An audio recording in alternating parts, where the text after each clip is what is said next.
Saat ini, Anda sedang mendengarkan Radio Era Baru.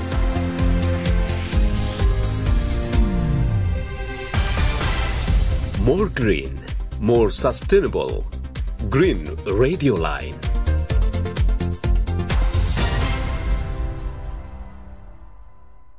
Halo sahabat Green, selamat sore. Senang sekali saya Rob Zamzali kembali menyapa Anda di Japri Bumi, Jalan Pikiran Akademisi untuk Bumi. Seperti biasa di Japri Bumi kali ini serial kelima, di mana kita akan berbincang bersama dengan akademisi yang tentunya sangat expert, punya pengalaman, punya insight, dan punya sajian informasi yang penting buat Anda sahabat Green tentunya.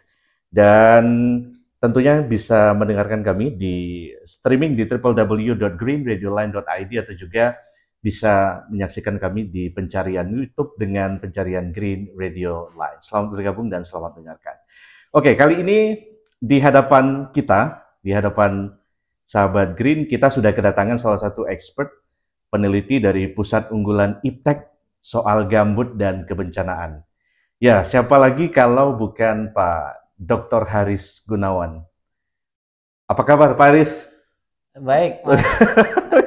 Alhamdulillah ya, ketemu kembali. Senang sekali. Ya, Akhirnya sama-sama. kita kembali ketemu, sudah sekian lama nggak jumpa.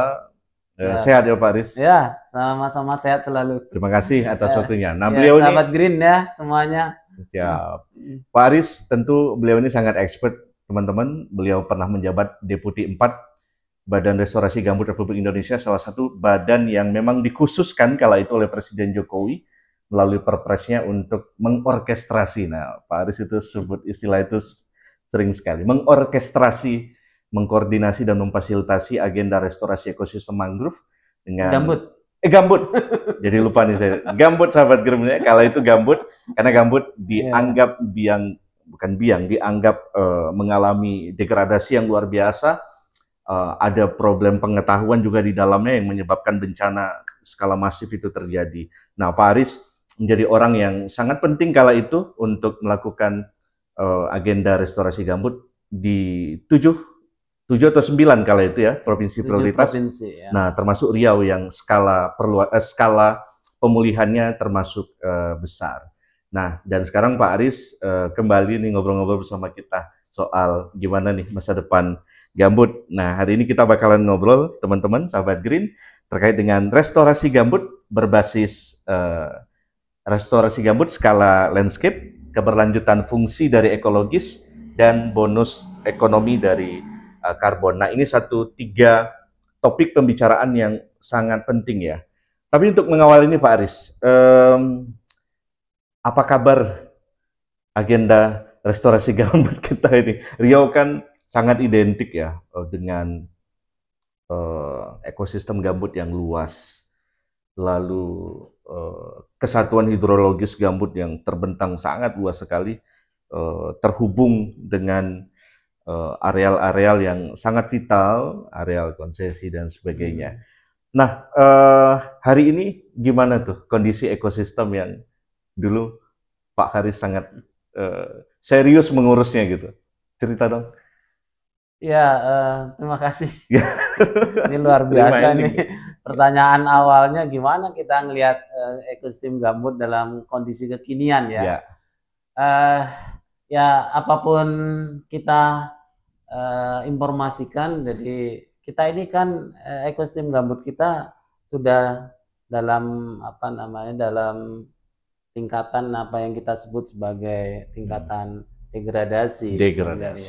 Itu harus diakui gitu ya, apapun ceritanya. Jadi kita punya 59 KHG, hampir 5 juta hektar, jadi memang sangat luas.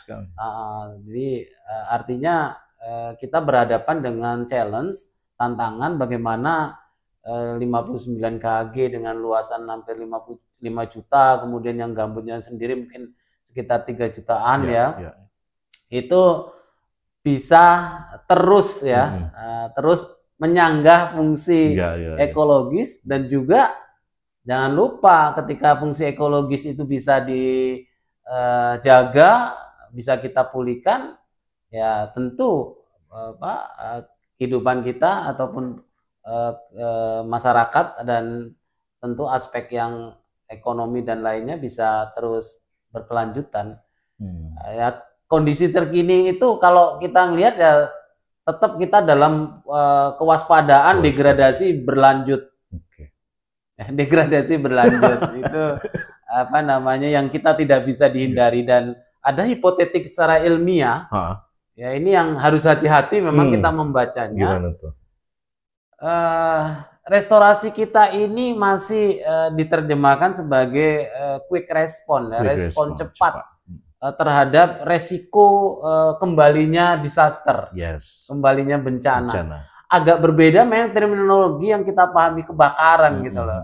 Yang kita sebenarnya address, yang harus kita alamatkan untuk dijawab adalah disaster risk-nya, bukan kebakarannya gitu, disaster risk-nya gitu. Nah, disaster risk itu kapan terjadi ya? Ketika sekarang kondisi gambut kita ya hampir semua lah, hampir semua itu potensial disaster. Baik maupun disaster yang lainnya kayak subsiden, dekomposisi, kemudian emisi dan lain-lain. Potensial disaster itu disadari berbagai pihak nggak, khususnya? Ya tentunya mungkin ya prediksi saya belum sampai disadari tapi terinformasi. Tepat nggak sih ya terminologinya ya? Kalau sudah disadari itu biasanya kalau orang sudah ada awareness, ada tingkatan berikutnya, ada semacam apa ya namanya sistem yang kemudian mengharuskan kita untuk bekerja lebih sistematis dan all out. Itu. Nah, ketika kita ngomongin kerja sistematis dan all out, ya sayangnya BRGM ditutup. Udah nggak ada. Ya gitu. Menurut Pak Ayus, dengan tidak dilanjutkannya BRGM sebagai institusi penting itu satu indikasi bahwa itu akan memperparah potensial disaster tadi ya? Ya, prediksi saya jawabannya iya. Iya ya. Ya, karena gimana pun ada lembaga kemarin kan memang kita 10 tahun bekerja, tetap itu berkontribusi, tapi memang namanya restorasi itu ya ini secara saintifiknya ya. Kalau kita memulihkan secara airnya, hidrologinya, kita butuh 5-10 tahun. Betul. Ya, airnya aja. Nah, terus kemudian kalau kita hutan, kita memerlukan sekitar 10-20 tahun. Ya. Nah, kemudian kalau kita mau bicara tentang reduksi emisi, kita harus kerja selama 15-25 tahun. Nah, kemarin baru kerja berapa tahun? Belum lama. 9 tahun. 9 tahun ya. Terus apa yang kemudian kita bisa signifikan kontribusikan? Jadi PR kita masih luar. Secara kelembagaan menurut saya ya itu kebijakan pemerintah ya, tapi value untuk merestorasi, value untuk improvement tata kelola dan lain-lain harus dikerjakan. Tapi dengan konsep scientific based evidence yang dibangun oleh Pak Aris dan tim kala itu, sehingga muncul strategi 3R, lalu pendataan soal kesatuan hidrologis gambut, lalu segala macam. Itu tidak cukup jadi topangan yang kemudian cukup dilanjutkan dengan di tingkat tapak gitu tanpa hadirnya BRG, atau justru memang harus ada BRG itu untuk mengawal strategi konsep dari akademisi itu? Saya lebih melihatnya ketika peradaban bicara tentang ekonomi, kita harus jawab tentang ekonomi. Maka saya munculkan di tema kita ini ada bonus ekonominya yang harus kita kritisi gitu. Kalau kita bicara tentang restorasi tapi tidak menarasikan bonus ekonomi, ya ada gap lah yang luar biasa gitu. Jadi menurut saya ada regulasi terbaru 120 2025 kemarin ya. Tentang revisi nilai ekonomi karbon. Menurut saya itu salah satu terobosan bagaimana kita menjemput bonus ekonomi ketika kita menjaga dan memulihkan gambut. Ini yang harus lebih all out dilakukan oleh siapapun, karena setiap kita melakukan penjagaan gambut, kita melakukan improvement tata kelolanya, restorasi, di ujungnya kalau you serius you dapat bonus loh ekonomi, dan itu sesuatu yang nyata, bukan sesuatu yang halu, imajiner. Ada, karena ada beberapa contoh case itu sudah mendapatkan klaim-klaim bonus tadi ekonomi karbon tadi gitu. Belum lagi kalau kita bicara tentang misalnya aspek yang lainnya ya terkait dengan disaster, kembali lagi kita itu berhadapan dengan disaster jangan hanya yang persoalan yang dilihat asap loh. Ya. Yang kita lihat ini yang lebih mengerikan adalah runtuhnya runtuhnya kegiatan ekonomi. Ya. Yang berskala yang kita sudah nikmati hampir 30 tahun ini. Ya kan kita 30 tahun gambut kita sudah menopang kegiatan ekonomi sawit, kegiatan ekonomi HTI, kegiatan ekonomi masyarakat, baik itu kelapa, baik itu tempat tinggal, belum lagi masyarakat lokal yang dapat perikanan dan lain-lain.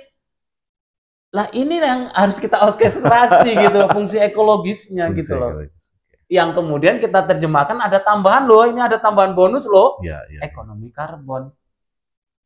Dan ini ya harus kita jemput, harus kita harus kita bergembira untuk melakukannya ini. Iya. Cuman memang nggak sesederhana yang kita omong-omong seperti ini. Pastinya.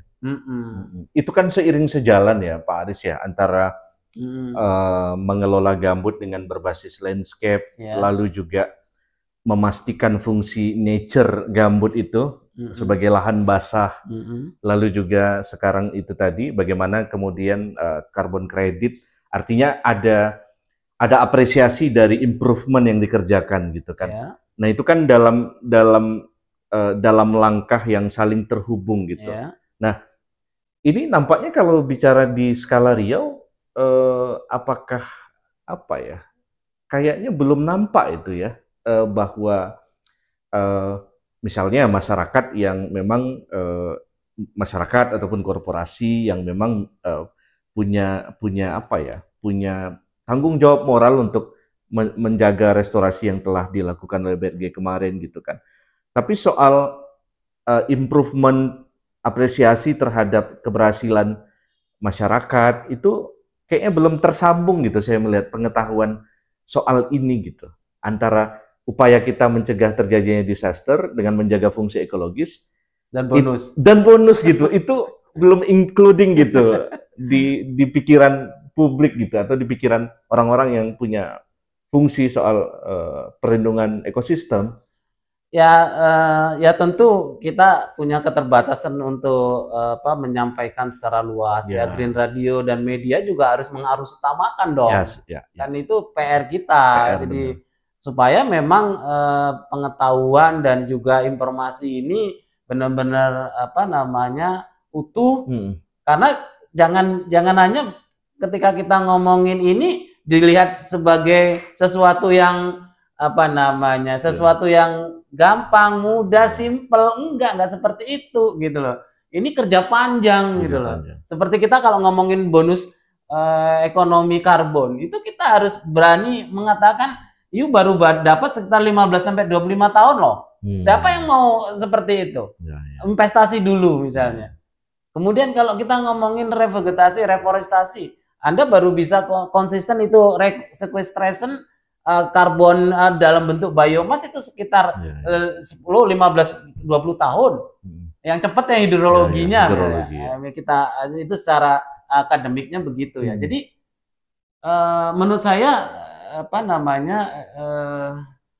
kita harus betul-betul melihat ini sebagai peluang untuk kita sekaligus menjaga dan memulihkan gambut dan sekaligus menjemput atau mengambil peluang-peluang yang kita sebut tadi itu, bonus tadi itu. Nah, ini yang harus kalau kita boleh bilang di Riau ya, misalnya ada program Green for Riau, program Volu dan lain-lain, ini betul-betul akan dialamatkan ke sana nantinya. Tapi ini harus jelas, harus transparan, harus well informed, rekognisi, dikenal oleh banyak pihak. Akademisi semua dirangkul, NGO teman-teman dirangkul. Nah, yang orkestrasi siapa? Ya kalau di Riau ya Pak Gubernur lah. Ya Pak Gubernur ya. Iya, betul-betul. Iya dong, Pak Gubernur. Jangan yang lain ya. yes, gimana pun beliau dikasih amanah. Betul. Riau punya gambut yang terluas di Sepakat. di Indonesia. Yes. Kalau kita ngomongin bonus ekonomi karbon, Ya.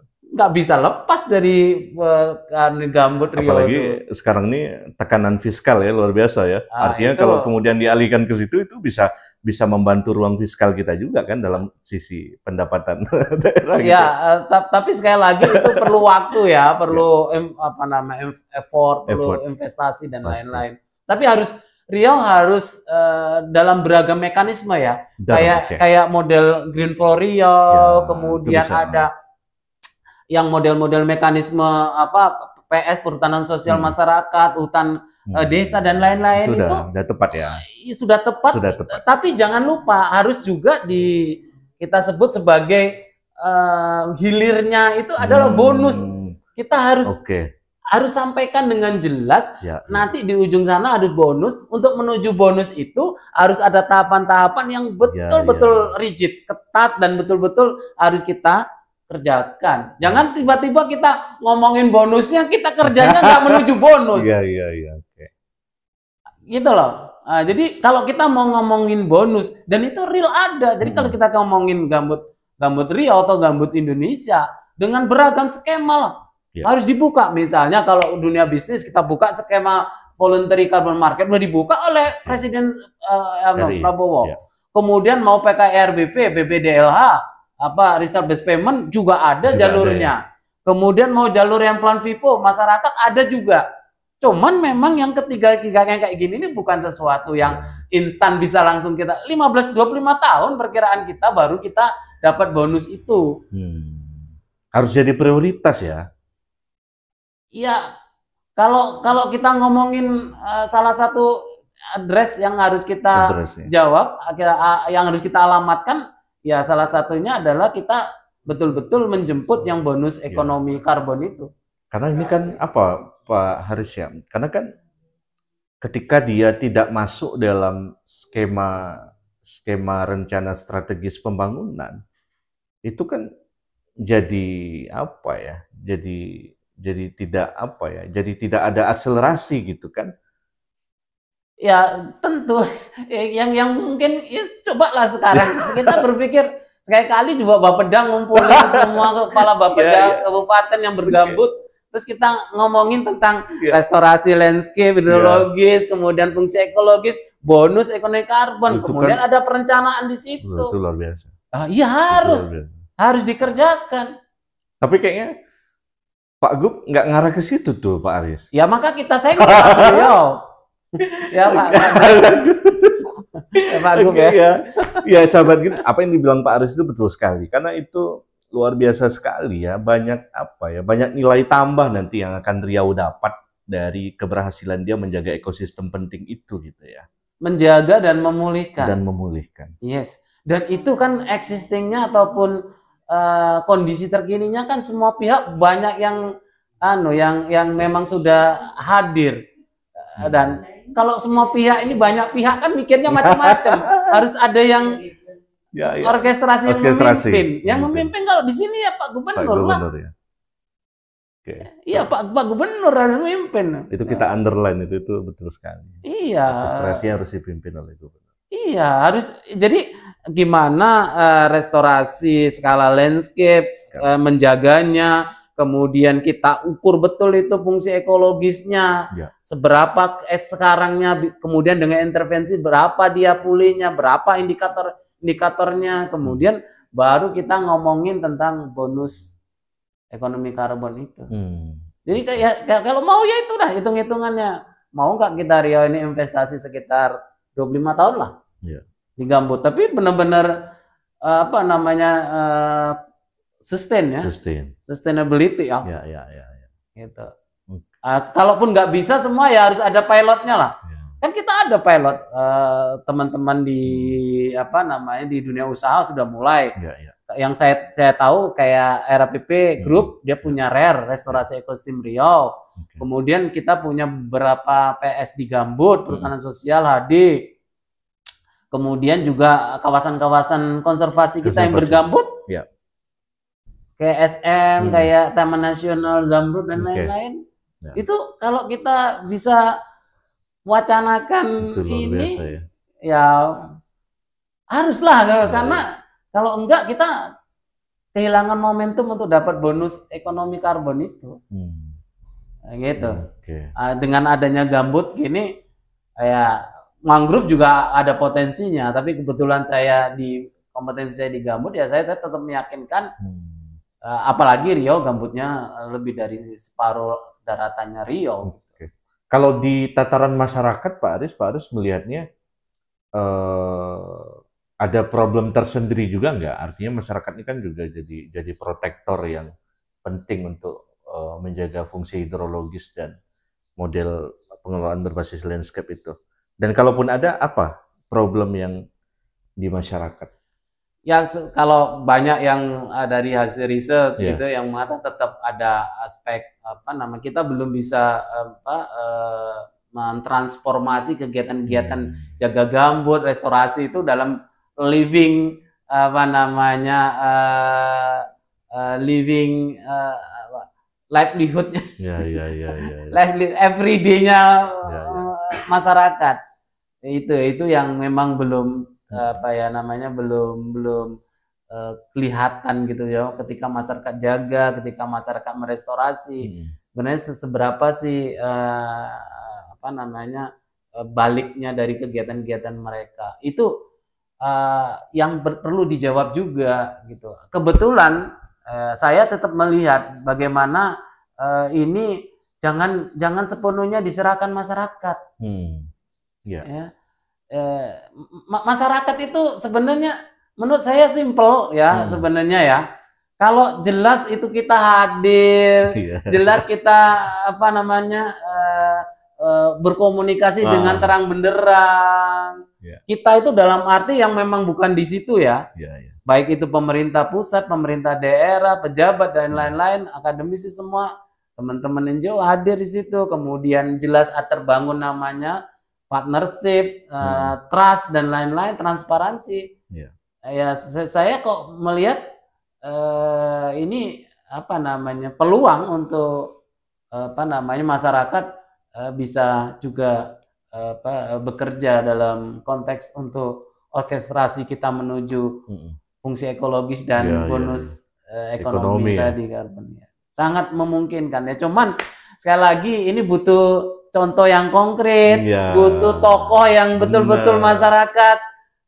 Meskipun Pak Aris belum kelihatan itu ekonomi karbon dan lain-lain Bapak cerita, tapi setidaknya kita sama Pak. Kan gitu. Oh, Bapak cerita begini, tapi Bapak nggak menuju ke situ misalnya gitu. Jadi ini yang misalnya kalau Pak ini aja ya brainstorming Pak Gubernur misalnya dalam sebulan sekali beliau menyampaikan ini loh rencana kita terkait dengan gambut Riau, fungsi ekologisnya begini, kemudian nanti kita akan jemput ekonominya segini. Potensi ekonomi yang tadi. Kita tetap melihat ini fungsi ekonomi karbon ini sebagai bonus. Karena kalau kita bilang fungsi ekologis gambut itu, ya kita sudah bisa mengklaim. Kalau kita tidak kan kita tidak terjadi haze. Coba 2015 kita kehilangan 225 triliun. Coba APBD kita berapa? Cuma 15 triliun kan? Nggak sampai malah kalau APBD Riau. Apalagi ada statement itu. Artinya apa? Fungsi ekologis kita pulihkan aja. Kita sudah memitigasi, mengurangi pengeluaran kerugian kita. Dan kita surplus ekonomi ya. Iya, apalagi kita kalau udah ngomongin bonusnya gitu loh. Nah, ini yang harus dipahami. Oke Pak Aris misalnya, kalaupun nggak dapat bonusnya, Riau gambutnya bagus jadinya, ya ruang-ruang mata pencarian. Juga yang lebih penting saya ngelihat ya, hati-hati loh ya, yang produksi misalnya oil palm dan HTI. Ini kalau nggak betul-betul dalam orkestrasi juga berhadapan dengan resiko ketidakberlanjutan. Karena gambut kita menghadapi situasi degradasi skala yang luar biasa. Mungkin di tempat ini aman, tapi di tempat lain ya. Betul. Kan ini landscape kan. Artinya pengetahuan dan juga keinginan kita bersama mengelola landscape itu bukan hanya pemikiran bonusnya untuk ekonomi karbon, tapi sustainability dari produksi. Ya. Oil palm berlanjut, HTI juga semakin terkelola dengan basis-basis ekologis. Kan menarik gitu. Jadi gimana sawit itu punya fungsi ekologis yang komprehensif, HTI, ruang-ruang kelola masyarakat. Kalau itu bisa jadi satu, kemudian akhirnya Pak, kalau kita benar-benar planningnya sejak semula mau jemput bonus ekonomi karbon, ini kan step-stepnya harus menuju ke sono misalnya ya. Udah, kita fungsi ekologisnya dapat, produksi sustainability-nya dapat, tambahan bonus ekonomi karbon. Oke. Jadi kayaknya BRGD harus ada di Riau nih Pak. Ya nggak tahu kalau nomenklatur itu ya, tapi yang jelas kalau menurut saya ya Pak Gubernur dulu lah, aware dengan karena mesti ada organnya yang memimpin orkestrasi itu kan. Secara politik oke Gubernur. Teknisnya ya. Secara teknis. Ya itu nanti dirunding baiknya gimana. Tapi yang jelas bagaimana kita punya semacam gagasan terkait dengan ketika kita punya halaman rumah kita gambut Riau, Indonesia halaman rumah gambut tropis terluas, itu kita harus berbicara tentang bagaimana kita berbicara tentang fungsi ekologis, kemudian produksinya semakin baik dan kita tidak terhindar dari disaster. Disaster ini mengerikan loh, banjir, kebakaran, asap, dan juga nanti bicara tentang emisi dan lain-lain. Mengerikan loh, subsiden, dekomposisi dan lain-lain. Jadi artinya ya kita memang harus bekerja lah gitu. Oke, luar biasa sahabat Green. Terakhir Pak Aris, apa yang ingin di improvement oleh mungkin juga kalangan-kalangan NGO ya, yang juga kita nggak boleh alpa nih, karena peran mereka kan juga penting ya. Kalau memang kita pandang orkestrasi itu semuanya memainkan irama dengan komposisi gerakannya gitu. Nah, apa nih supaya kita ini harmoni nih? Ini kadang-kadang kan problem disharmoni itu. Jadi masing-masing kita tidak ketemu gitu emosinya dalam agenda-agenda seperti restorasi dan surplus ekonomi karbon dari sisi kemampuan kita menjaga ekosistem dari disaster gitu. Apa perannya buat kelompok-kelompok masyarakat yang ada di Riau? Ya tentu teman-teman LSM, NGO, apapun kondisinya adalah bagian dari stakeholder penting ya. Tentu ya kita nggak harus terlalu mengarahkan dan mengharapkan seperti apa. Yang jelas teman-teman bisa terus bergerak, terus beraktivitas, dan kemudian sesekali ngopi. Ngopinya bukan hanya sesama NGO, ngopi dengan akademisi, dengan Green, dengan Pemda, dengan perusahaan. Itu yang diperlukan, sehingga nanti akan ada yang disebut sebagai kesepahaman, konsensus secara knowledge, secara gagasan. Nah, kemudian nanti ya kita terjemahkan teknisnya gimana. Ini gagasan pemikirannya aja kita belum ketemu ya. Setelah saya seperti ini silakan mendebat saya gitu. Kita kan kalau gagasan boleh didebat, boleh dikritisi, ya. Apalagi kalau ada yang mengkritik seperti apa itu yang lagi viral tuh. Lagi. RG ya. Bung Rocky Gerung ya. Oke. Gini, jadi itu sebagai wacana ya, kan nggak ada persoalan ya Pak Aris. Apanya? Artinya kan yang beliau utarakan soal konsep-konsep environment itu kan itu memancing dialektika kita juga gitu kan. Yang jelas kita harus berpikir kritis. Itu yang saya suka. Ya, bukan hanya kampus yang berpikir kritis. Kita semuanya, kita buka ini ruang dialog. Nggak ada lagi yang namanya dibatasi untuk pemikiran gitu loh. Nanti seleksi alami lah. Yang kemudian, oh ya betul, kita harus mungkin beda pendapat ya, itu bagian dari seni kita untuk mengelola suatu tujuan supaya kita punya cara yang juga beraneka ragam gitu. Betul. Tapi tujuannya tetaplah gimana gambut kita fungsi ekologisnya pulih, terjaga, kemudian nanti di ujungnya muncul bonus. Itu. Oke. Luar biasa.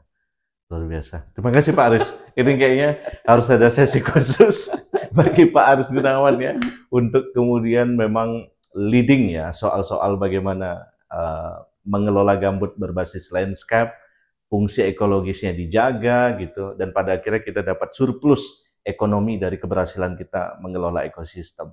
Nah, itu satu hal yang ideal.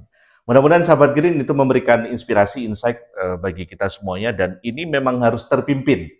Dan secara politik tentu gubernur, tapi secara teknis ya apakah ada urgensinya kemudian kita hadirkan satu badan yang mungkin kita replikasi ya dari yang tempo-tempo dulu seperti BRG yang ada di level daerah, dan itu diisi oleh orang-orang yang memang expert secara saintifik dan juga pengalaman praktisnya sangat kaya. Nah, sehingga memang Pak Gubernur terbantu untuk fokus pada menyelesaikan nih halaman Riau ini ya, halaman ekosistem gambut. Jadi menjaga gambut Riau itu sama dengan menjaga Indonesia lah, kira-kira gitu kan. Dunia malah ya. Yes. Nah, karena kan ngomongin karbon, ngomongin emisi, perubahan iklim. Lebih luar biasa lagi. Oke, baik sahabat Green, itu tadi obrolan kita di Japri Bumi, Jalan Pikiran Akademisi untuk bumi, dan khususnya untuk Bumi Riau tentunya bersama Pak Haris Gunawan, pejuang lingkungan hidup dan juga expert di soal-soal bagaimana mengelola ekosistem gambut. Terima kasih atas kebersamaan Anda. Saya Rob Zamdali pamit undur diri. Stay green on Green Radio Live. Thank you.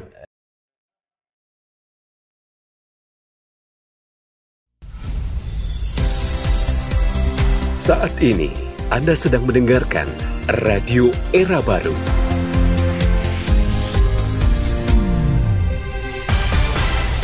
More green, more sustainable. Green Radio Line.